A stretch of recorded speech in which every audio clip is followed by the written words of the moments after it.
አንዳንዴ በትዳሬና በውሳኔ ልክ እንደሆንኩ እንዲሰማኝ ታደርገኛል።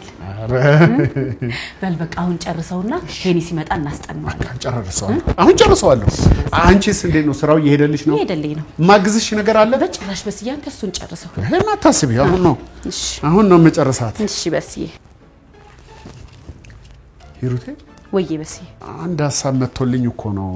አይተዩ ባክሽ ዝም ብዬ ነው አይ ነገር እንዴ በጭራሽ በስዬ አንዴ ተናግረው በቃ ዝም ብሎ መጣብኝ ምን ልበል እኮ ነገረኛ ሰማን ለማን እናገራለሁ አንዳንዴ በትዳሬና በውሳኔ ትክክል እንደሆንኩ እንዲሰማኝ ታደርጋለህ አልሽ ምን ነው አጠፋው እንዴ በስዬ አረ በጭራሽ አይ ሌላ ጊዜ አልፎ ውሳኔሽ ትክክል እንዳልሆነ የሚሰማሽ ጊዜ ይኖር ይሆን እኮ ነው ሂሩቴ ለደቂቃ እንኳን በትዳሬ ውሳኔ ጥርጥር ገብቶኛ ያውቅ ይሄንን ወቅ ዝም ብሎ በሐሳቤ ስለመጣ ወዲያው እስከሚበሰብስ ብዬ ነው ላንቺ ነገር እሺ ቴንክ ዩ ፈለግሽኝ እንዴ በጭራሽ በስዬ ስራ ነገረኛ በርታ በስዬ ስራ እሺ አሰሪም አንቺ